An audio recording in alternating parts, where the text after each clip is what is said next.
Tuesday, Plus Sports and Plus TV Africa. My name is Wale Scott. Welcome on the show. Now, she has been taunting me all day.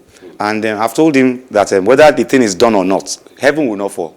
We will look for a way around it. We'll be all right. We'll look for a way around it, give or take. Crazy things are happening, but we'll be We'll work around it. Nigerian interim coach Austin Eguavoen has denied reports he will quit following their exit from the African Cup of Nations. The Super Eagles, three-time continental champions, won all three group games in Cameroon, but were beaten 1-0 by Tunisia in the last 16. Eguavoen, technical director at the Nigerian Football Federation (NFF), took charge of the side after long-serving coach Gernot Rohr was sacked just 4 weeks before the tournament began. Nigeria have appointed Jose Peseiro to replace Rohr at the end of December, but the Portuguese only traveled to Cameroon with the Super Eagles as an observer.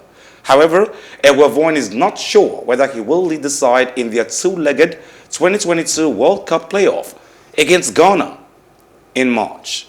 You were saying this yesterday, Mukail, talking about being too hasty in letting Eguavoen go and saying that we need to be a little patient.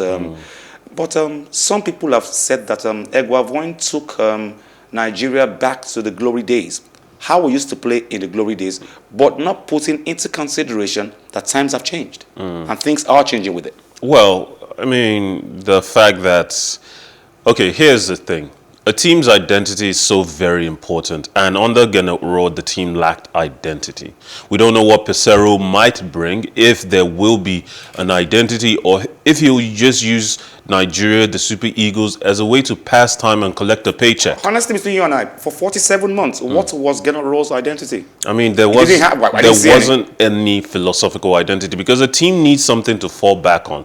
When the times are hard, when you know the other team is playing a defensive approach, they're playing just to frustrate you, to stifle your efforts, you need something to fall back on. Even when the issue is on you as the individuals on the pitch, you can't find your rhythm, you reset, you look to each other and you say, or you can even bring somebody in that will just make that difference. Yes, you know? But if we jump the gun, and this story is a little confusing and I'll tell you why I think so.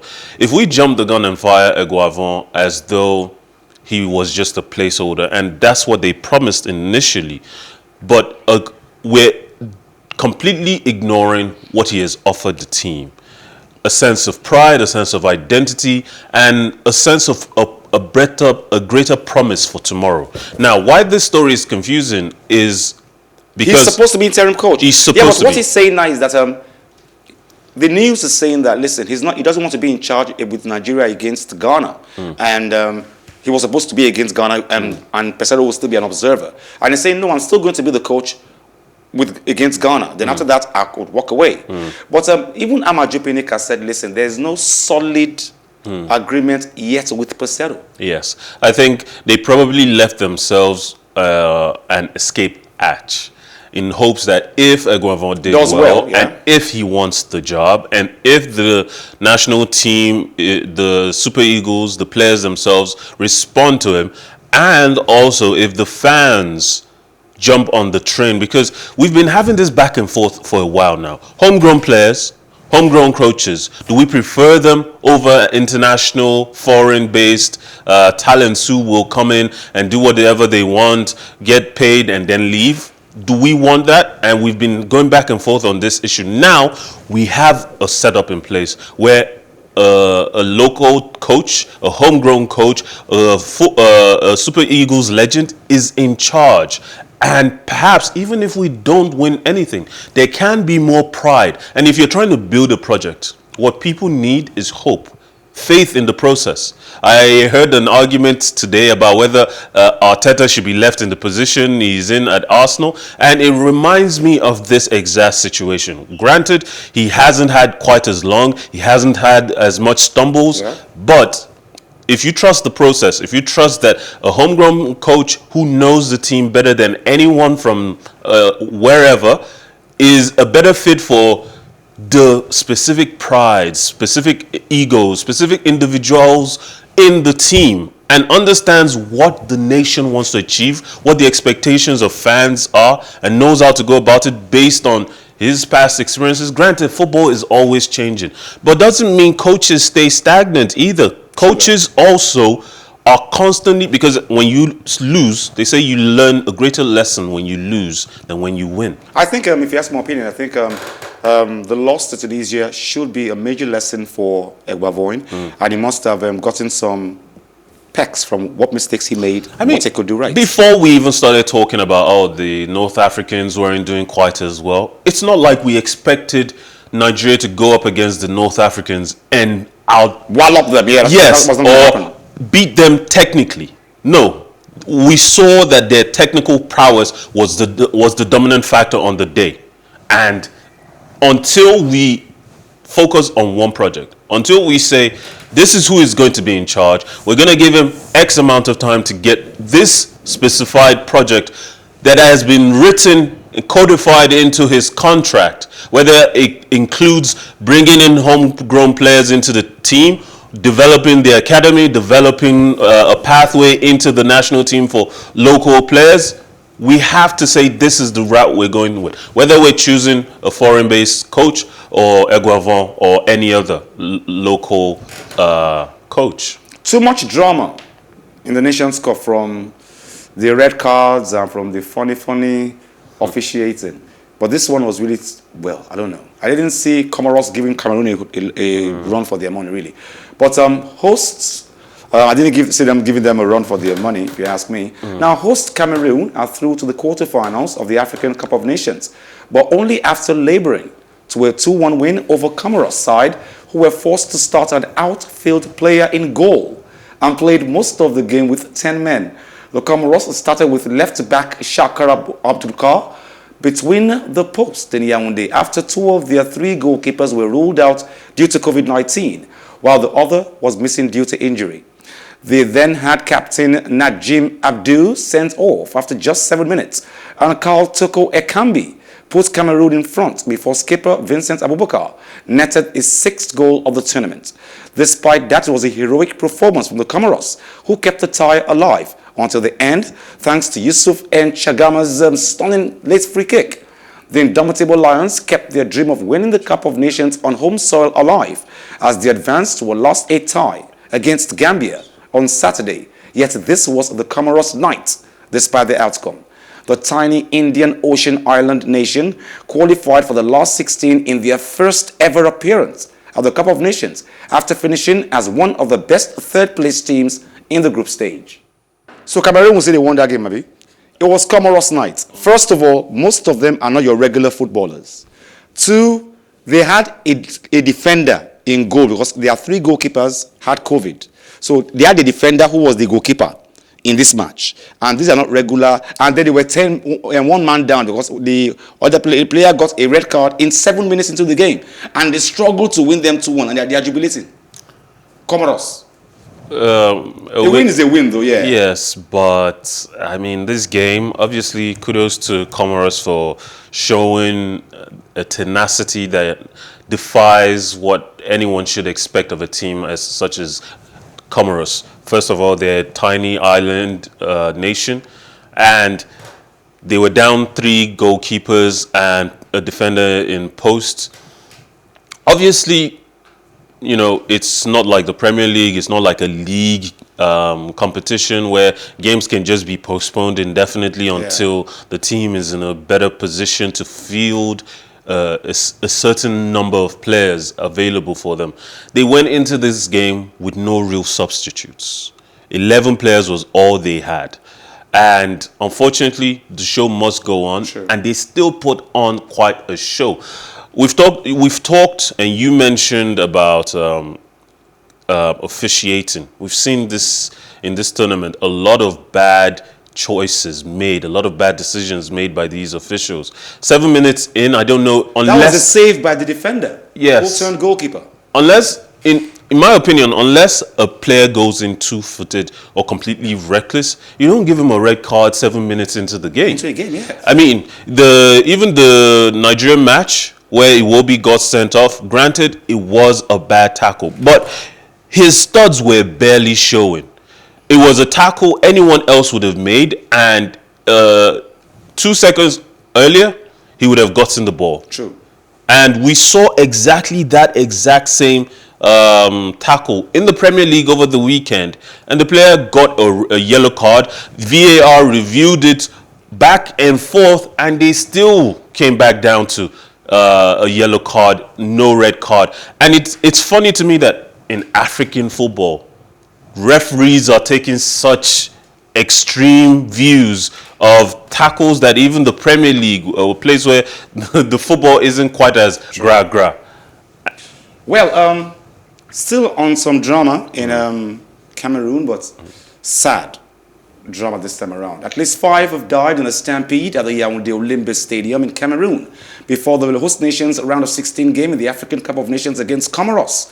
The Central African nation's national broadcaster have reported. Now, it said dozens of others were injured. Images are shared on social media, which Reuters, which we could not really authenticate, showed screaming fans being crushed at an entrance gate. Well, Continental Soccer governing body, CAF, said in a statement that it was aware of an incident at the stadium. Following a low turnout in the first round of games at the brand new stadium built for the continent's premier men's soccer tournament, Cameroon authorities have thrown open stadium gates, organized mass transport, and given out free tickets to Leo fans. Cameroon beat 10-man Comoros 2-1 in the game to advance to the quarterfinals. Now, everybody will always tend to want to insult Africa. We're talking about COVID-19. We're talking about reducing the crowd in stadiums across major tournaments across the world. Cameroon realizes that in these days of COVID-19, they actually bring free public transport, open the gates wide and free. Even in a time when we're not dealing with COVID-19, the gates are never just flung open and the crowd's just told, make your way to your seats however as you want. You know, there's a checkout at the gate. People are let in one at a time, two at a time, a small group at a time, so that it's not overwhelming. And when you throw open the gates as though this story just shows that the authorities did not care about the consequences of their choices. Choosing to bus people down there for free, giving them free tickets, all sounds well and good. It sounds like an empowerment agenda, but really it was just for the optics, and they couldn't even do the bare minimum of ensuring at least crowd control. Wow. Bare minimum at a football game. Bare minimum. Yeah, we saw this coming. Watford have sacked head coach Claudio Ranieri after just over 3 months in charge, following a dreadful run of results which has left the club in the Premier League's relegation zone. Ranieri's last game in charge was Friday's damaging 3-0 home defeat by fellow strugglers Norwich City. Watford, promoted last season, are in 19th position after 7 defeats and 1 draw in their last 8 games. 70-year-old Ranieri took charge in October after 6 Comunals parted ways with the club just 7 league games into the season, and with Watford in 14th place. Italian Ranieri is best known in England for guiding Leicester City to a fairy tale Premier League title in 2016, but he failed to work his magic at Watford and gained only 7 points. The highlight was a 4-1 victory over Manchester United in November that triggered Ole Gunnar Solskjaer's sacking. Watford was Ranieri's 4th spell in the Premier League after he worked at Chelsea and Fulham, as well as Leicester. We saw this coming. Ranieri, we always known, has the magic touch. Nobody saw Leicester winning the Premier League in the next 100 years. Ranieri made it happen. And everybody thought, well, he will wave that magic wand as Watford to an just. Unfortunately, football is so competitive now in the league, in the Premier League, that, you know, managers are sacked halfway through the season, even though they're accomplishing about as much as you would expect for a team that has the kind of players that they are at their disposal. This is a Watford team. This is a Watford team that had De La Feu, Doucouré, before they went down. After they went down, they sold those players off to make up some money. And what did they end up with? A mediocre team that was capable of just doing well enough to qualify back into the Premier League. Now, this is where you need the right kinds of investment. Watford is not Brighton. They're not Swansea a few years ago when they came up. They're not Leeds United. These teams, they already had a pedigree of players that could and should have been playing in the Premier League. And even when they got into the Premier League, they got new players. One or two good signings here and there. Brighton got Lamptey. I believe Leeds got Bamford just after that, after they came up. And these teams did well and are still doing well. Watford, who is the standout player that they're supposed to go to other than Dennis? And Dennis only just came through the season, and that's because they bought him from Holland. They brought in a nobody who's proven that he's strong enough to be a somebody in the Premier League, but he's not going to carry a team all by himself. You still need, at the very least, you need a spine. You need generals in each section. And they don't have that. I don't think sacking Ranieri at this point is the answer to the problem. I don't think so. Now, Greek fourth seed Stefanos Tsitsipas battled to a thrilling 5-set victory over American Taylor Fritz to reach the Australian Open quarterfinals.